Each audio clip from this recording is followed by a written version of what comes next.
dalam presentasi kali ini kami mengambil tema deadlock, dan setiap dari kami akan membahas tentang poin-poin penting dari deadlock. Untuk teman saya Mayuni Vernega Utagalu akan membahas tentang pengertian deadlock. Teman saya Yasmina Lavawa akan membahas tentang penanganan deadlock, dan teman saya Sinta akan membahas tentang sedikit pengertian Resource Allocation Gap atau RAG. Dan untuk saya sendiri, saya akan membahas tentang proses terjadinya deadlock, penyebab terjadinya deadlock, dan kesimpulan tentang Resource Allocation Gap. Oke, langsung kita mulai saja. Baiklah, di sini saya akan menjelaskan apa itu deadlock. Secara umum, deadlock itu dapat diartikan sebagai kebuntuan. Kebuntuan dalam sistem operasi adalah keadaan di mana dua atau lebih proses saling menunggu meminta resource untuk waktu yang tidak terbatas selamanya. Contoh deadlock yang sering terjadi ketika kita membuka banyak aplikasi pada sistem operasi misalnya Windows dalam waktu bersamaan, karena terlalu banyaknya aplikasi yang akan dijalankan oleh sistem operasi, maka salah satu aplikasi tersebut akan mengalami yang namanya not responding, di mana komputer tidak dapat menjalankan proses yang terjadi karena kegagalan pembacaan perintah yang mengakibatkan tersebut akan berhenti. Baik, saya akan menjelaskan tentang terjadinya deadlock. Jadi deadlock itu terjadi pada saat proses akan mengakses objek, di mana objek yang diakses itu berupa resource atau sumber daya gitu. Jadi dapat berupa hardware device seperti tape drive, memori, printer, atau informasi atau record dalam suatu base data atau variabel global.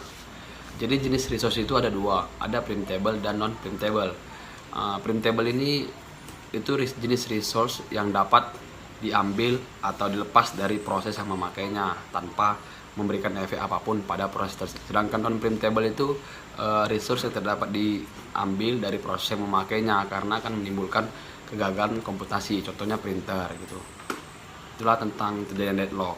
Baik, saya akan melanjutkan juga tentang penyebab terjadinya deadlock. Itu ada 4 poin penting.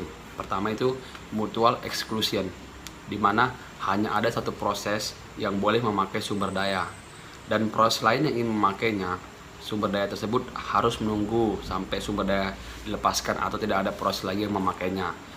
Dan yang kedua ada hold and wait.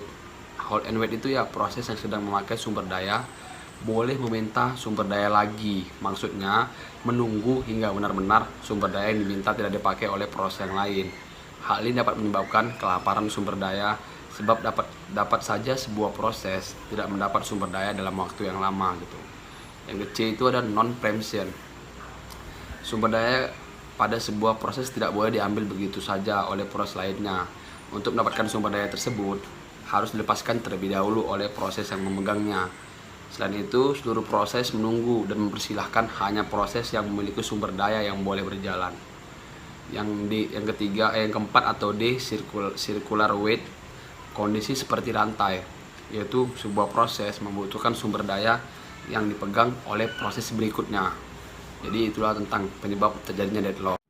Ada beberapa cara yang dapat dilakukan dalam proses penanganan deadlock. Yang pertama yaitu pengabaian. Maksud dari pengabaian ini ialah mengabaikan apabila terjadinya deadlock. Cara penanganan ini banyak dipilih karena kasus deadlock tersebut jarang terjadi dan relatif rumit untuk diselesaikan, sehingga biasanya hanya diabaikan oleh sistem dan diselesaikan oleh user dengan cara melakukan terminasi atau melakukan restart. Yang kedua ada pencegahan. Mencegah salah satu karakteristik deadlock dan memastikan agar sistem tidak berada di dalam keadaan deadlock. Yang ketiga, penghindaran. Bagian penting yang perlu diketahui ialah penghindaran dan pencegahan itu dua hal yang sangat berbeda. Pencegahan lebih ke mencegah 4 dari salah satu karakteristik deadlock supaya tidak terjadinya deadlock. Sedangkan penghindaran memprediksi apakah tindakan yang diambil permintaan proses sistem dapat mengakibatkan terjadinya deadlock. Dan yang keempat ada proses pendeteksi dan pemulihan. Proses pemulihan akan memberikan informasi apakah sistem sedang mengalami deadlock atau tidak. dan proses mana yang sedang mengalami deadlock, kemudian sistem akan memulihkannya kembali. Resource Allocation Graph merupakan grafik berarah yang menggambarkan status resource dan proses ini di mana setiap proses dan setiap resource digambarkan dengan not. Adapun proses dari Resource Allocation Graph, yang pertama jenis resource dengan 4 anggota. Yang kedua, P meminta anggota dari RG. Yang ketiga, ada P membawa satu anggota dari RG. Kemudian, Resource Allocation Graph memiliki komponen, yaitu yang pertama, terdiri dari semua proses yang ada di sistem.